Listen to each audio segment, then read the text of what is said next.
This video is just a description of my overnight stay in Coventry. I took the train, this one's the Great Western, from my home train station. Had to change a couple of times. The first was at Cardiff Central, and then I got on this cross-country train. I was one of the first on, that's why it's empty, and I had a choice of where to sit. I was puzzled. Which way was the train actually going? I chose this side. But unfortunately, it turns out it was the wrong side and I ended up going backwards. But it doesn't bother me too much. And it was a really lovely train journey going past the Severn estuary, as you can see here. There was another change at Birmingham New Street. I would have loved to have hung around here. Loved this bull sculpture. But it was a very short connection, so I had to rush. And then, before I knew it, I was at my final destination, Coventry. I was expecting the weather to be really rainy, so I was really surprised to get out and see this lovely sunshine. And there's Coventry station, and I headed straight into the city centre, and it just got warmer and warmer, and I was able to shed my coat. This cheered me up no end.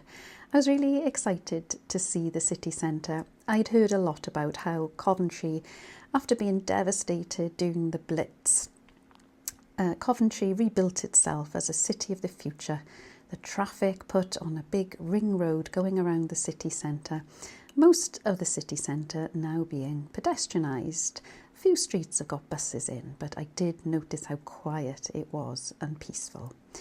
Then I headed to the cathedral ruins. Now, this was the main purpose of my visit. I was really keen to see the contrast with these ancient, well, the remains anyway, of the original cathedral, which was pretty much devastated during that one night in the Blitz. There's some remains, as you can see here, quite skeletal, but on a sunny day it was really nice to wander around. Now, as part of their post-war reinvention, the planners rebuilt Coventry Cathedral. You can see the roof of the new bit here on the left. They built it directly against the old ruins.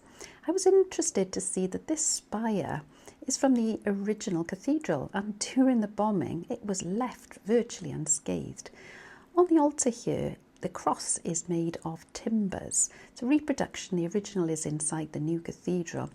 There were cross timbers found in the shape of a cross after the war. Was it a message? Loved the sculpture here on the new cathedral. Once I got inside, I was blown away by the stained glass inside.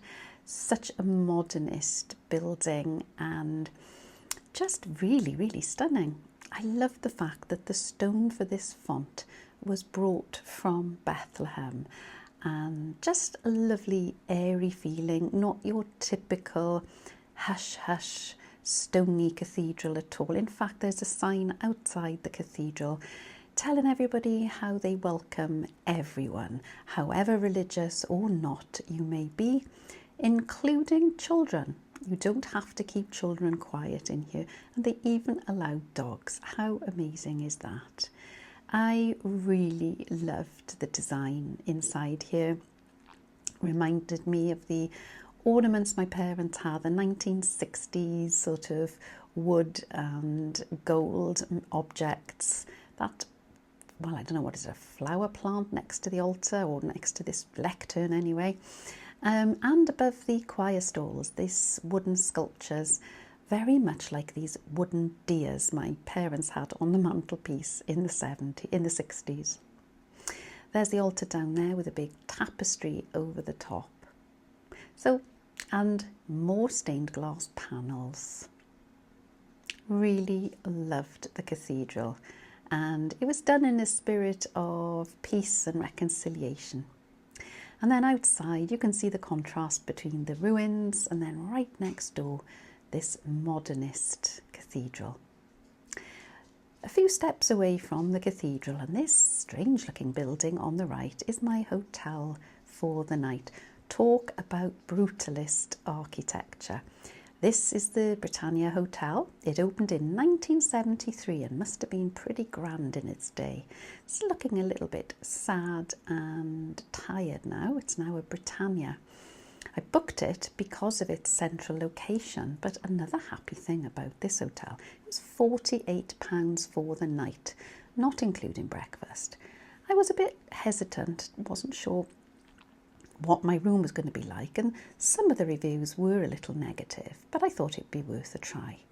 Now, I was pleasantly surprised when I got into reception. Looked pretty much unchanged as to how it would have been in the 70s, I suppose. The corridors were okay, a little bit tired, and but clean, and I had a reasonably good feel at this time. But then got to the door of my room. Now, I wondered what the room was going to be like for £48. I was imagining a tiny, pokey room. So let's open the door and see what we're confronted with. Okay, I think we can agree this is a really good-sized bedroom. It's got all the furniture you need, including a kettle and tea and coffee tray. Good sized bed, really clean linen, clean but tired furnishings. One or two things needed a bit of updating. The shade was missing off this light, but I think we can forgive them for that. The bathroom, again, quite dated. I did love the mock marble hand basin. I imagine that's original, but I got no complaints. It was clean and perfectly adequate. Now, another pleasant surprise was when I got to the window. Now, admittedly, the windows were really dirty. I don't know when they were cleaned last, but I looked out and what a view. Straight down past the bus station, down to the Whittle Arch down there. And yeah, I mean, no complaints. Literally a couple of hours after that, the heavens opened. Thunder, lightning, and I was really glad to be inside the hotel. Even more surprising, just a few hours later as the sun was going down, I had the most amazing view from my room. The arch was all lit up and those towers looked so futuristic. The next morning I woke up, did a self-guided tour of some of these medieval buildings. Now, although I said Coventry was devastated by the Blitz, it was a beautiful medieval town before that. And there are still a few examples around of the original timber-framed buildings. And of course, I had to touch the wood on this. This would have been a shop in the 19th century, and it's still got the original, well, not the original, but the 19th century shop winding. Next on my list was this theatre, again, quite brutalist. It's the Belgrade Theatre, and the money for the building was donated by the people of Belgrade after the Second World War. I would love to have gone inside, but it was early in the morning and it was shut. The rest of the day I spent at the Coventry Museum of Transport. I particularly loved the Morris Traveller. My parents had this car when I was a child, and this is so nostalgic. I loved the museum. The galleries are so well signposted, the displays are excellent, and as well as bicycles, cars, there's lots of information signs for you to get a history of Coventry. The fact that it was a medieval town, textiles and ribbons were important, and watchmaking, and then in later years sewing machines.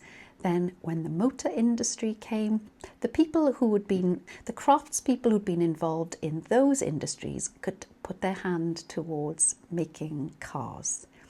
During the war, the women, and I think my great aunt was one of them, went to the factories to produce ammunitions.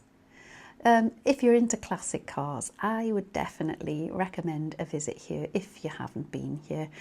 Coventry, during its day, was called the Detroit of the UK because the car production here was huge. Of course, came to an end at the end of last century, but it was lovely looking at these displays. And although I know nothing about cars, I really liked looking at these cars that showed you the workings. This section was a little display here telling you all about the planning vision after the war, and how the city planners decided on making Coventry a town of the future, taking most of the traffic outside and building these precincts for shops and residences with very much the focus on the pedestrian. But back to the Transport Museum, more cars, more memories from the past. These used to be every car on the road, and it's really funny looking at them now when you compare them to modern cars. Lots of Peugeots. And then I was made up because I was a real fan of Lady Diana Spencer. This is the metro that she was sort of caught by the paparazzi outside. There's a photograph here. I remember I used to follow the news of her. This is her actual mini metro. There was a display of bicycles from BMX. Anyone know what this one is? I'd never seen one, but it must have been one of the first with like an onboard computer on. There was also a display of police vehicles, taxis. I believe taxis are still built, the electric ones now, in Coventry. And then there was a lovely, well, a very small display of camping vehicles, this old van, a couple of bicycles, but just look at this trailer tent. Well, trailer caravan. Loved the picnic set. My parents had one exactly the same that would come out every time we went on holidays. Look at the craftsmanship on this. It's from the 1930s, alongside some kids' tricycles. And then next to it, there's this interesting caravan, but again, built in the 1930s. The family who owned it took this very caravan from the UK to Damascus. What a pioneering spirit. And again, of course, I had to touch it. You can just imagine the stories this caravan could tell. It was really lovely. Peeping inside, looking at the furniture, it looked just like the inside of a cottage. Proper upholstery, a little stove for heating, and some kind of mechanism for cooking in there as well. Looked just like a little country cottage on wheels. So gorgeous. And on a more future looking, this vehicle, if you can call it that, is called the Bloodhound. And it is hoped that this is going to break the land speed record. And they're aiming for, wait for it, 1,000 miles per hour. The driver sits in that tiny little capsule here. It's essentially a jet engine or a rocket on wheels.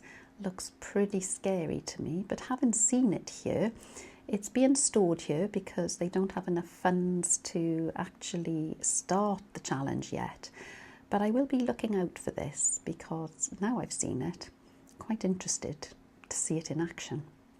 Before I left Coventry, I was really happy to stand outside and watch the clock. Every hour, Lady Godiva comes out on her horse, naked, of course.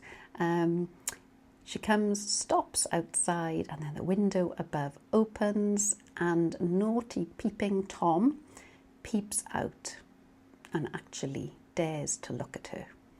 He covers his eyes, and Lady Godiva rides her horse back inside. I was like a child watching this. I missed it every hour because I was doing things, and just before I left, I was able to see it. So yeah, that was really fun. Again, this clock was built in the 50s, part of the precinct development. I thought that the market had gone. I was really excited to see this. Again, part of the post-war development. Market, a circular building with a car park on the roof. And the ramp leading up to the car park apparently had heating, so it would prevent ice. Now, I'm not sure if that is still working, but there's definitely still a car park on top. I was really pleased it was still here. And it's probably the most vibrant indoor market I've ever been in. Whenever I'm in a town with an indoor market, I always like to have a look. I think this market's the only one I've seen that didn't have empty stalls. And it was reasonably late in the afternoon and it was still busy. Really lovely to see all the produce on display. There's a lot of work going on, lots of buildings have been pulled down, but I was really pleased to see that the market is still here. Again, brilliant 1950s, 1960s architecture. Looks completely unchanged to me, and I think it's nice sometimes when buildings aren't ripped down and modernised and they're just left honest, like this one.